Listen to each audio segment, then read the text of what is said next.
Pasca serangan militer Amerika Serikat dan Israel terhadap Iran, gelombang reaksi publik di Indonesia tidak hanya berhenti pada kecaman. Muncul desakan yang lebih jauh. Indonesia diminta keluar dari Board of Peace. Forum yang selama ini membawa nama perdamaian kini justru dipertanyakan relevansinya. Apa yang sebenarnya terjadi? Di permukaan ini terlihat sebagai respons emosional atas eskalasi konflik. Namun jika dibedah lebih dalam, ada krisis legitimasi yang sedang dipersoalkan.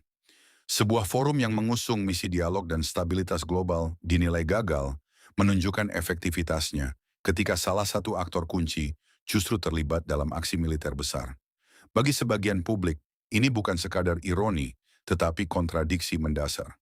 Kritik pertama menyasar soal konsistensi. Jika tujuan forum adalah menjaga perdamaian, mengapa konflik justru membesar?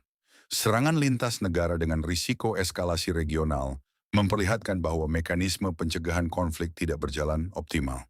Disinilah muncul pertanyaan tajam. Apakah Board of Peace benar-benar memiliki daya pengaruh atau hanya menjadi simbol diplomatik tanpa kekuatan real? Kedua, konteks Palestina ikut memperkuat sentimen publik. Dukungan Indonesia terhadap Palestina bukan isu musiman. Ia sudah menjadi bagian dari posisi politik luar negeri jangka panjang.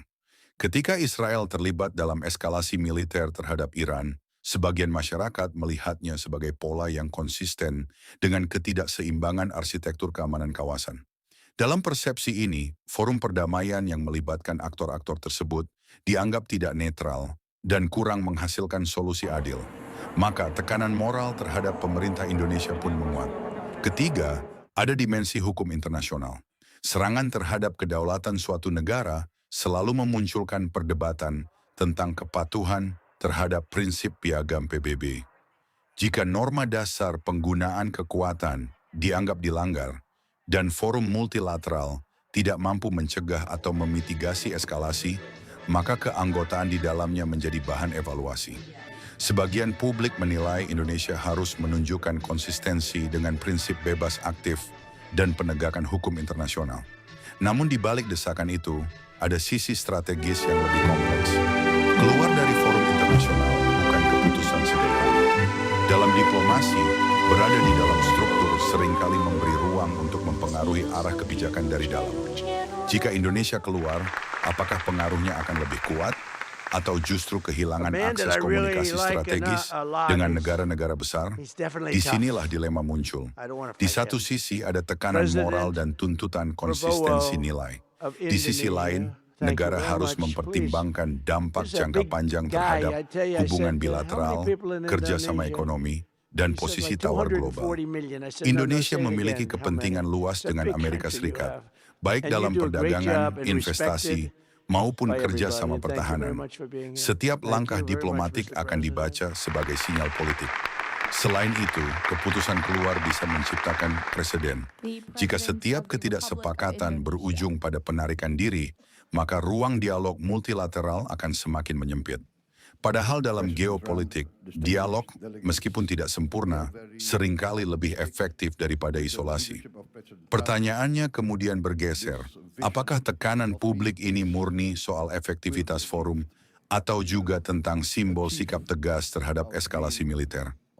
Dan jika Indonesia tetap bertahan di dalam, bagaimana cara memastikan suara dan prinsipnya benar-benar diperjuangkan, bukan sekadar formalitas?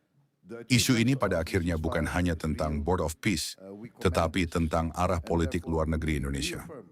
Apakah kita ingin lebih vokal secara moral meskipun berisiko kehilangan akses strategis?